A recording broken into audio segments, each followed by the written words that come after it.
आखिर क्यों जापान का एजुकेशन सिस्टम दूसरे देशों से सबसे ज्यादा बेहतर माना जाता है? ऐसा क्या है जापान के एजुकेशन सिस्टम में कि जापान टेक्नोलॉजी के मामले में सबसे आगे है? तो चलिए जानते हैं जापान की स्कूलों के बेहतरीन नियमों के बारे में।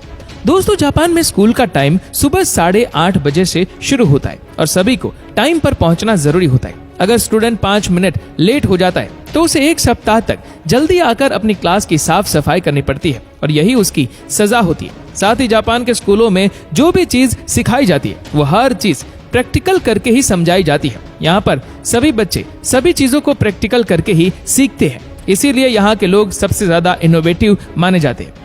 जापान के स्कूलों में छात्रों के लिए लंच के लिए एक ही मेन्यू सेट किया जाता है। वहाँ स्कूल लंच भी एक तय सिस्टम के हिसाब से ही बनाया जाता है। यहाँ पर न्यूट्रिशन को ध्यान में रखते हुए खाना बनाया जाता है। साथ ही सभी बच्चों को खाने से पहले प्रार्थना भी करवाई जाती है। ऐसा करने के पीछे जापान के लोगों का मानना है कि अन्न का बगाड़ कभी ना करें और इसके बाद सभी स्टूडेंट खाना शुरू करते हैं। साथ ही यहाँ के सभी टीचर्स और प्रिंसिपल्स भी यही खाना खाते हैं। इस तरह का नियम बच्चों में पारिवारिक वैल्यू स्थापित करने के लिए बनाया गया है।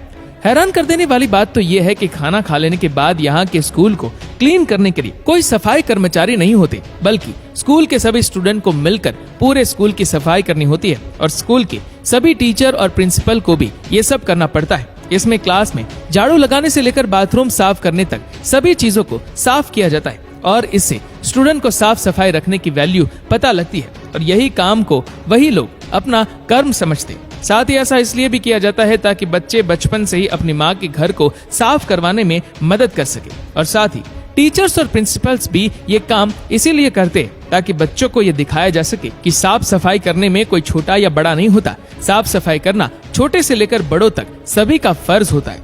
साथ में स्कूलों में बच्चों को ये भी सिखाया जाता है कि लोगों के साथ बातचीत कैसे करें, लोगों का मान सम्मान कैसे रखें और अपने भगवान को याद जरूर करें।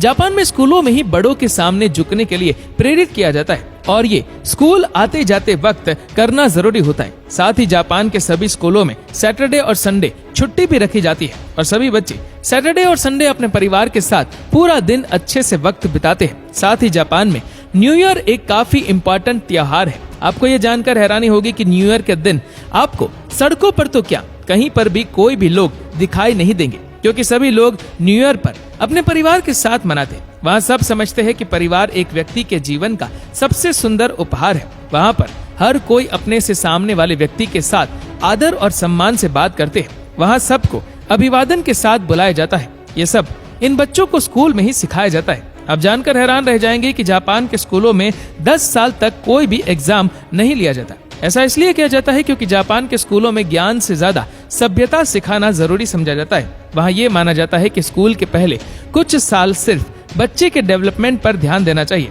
जिससे उसके अंदर अच्छे संस्कार डाले जा सके।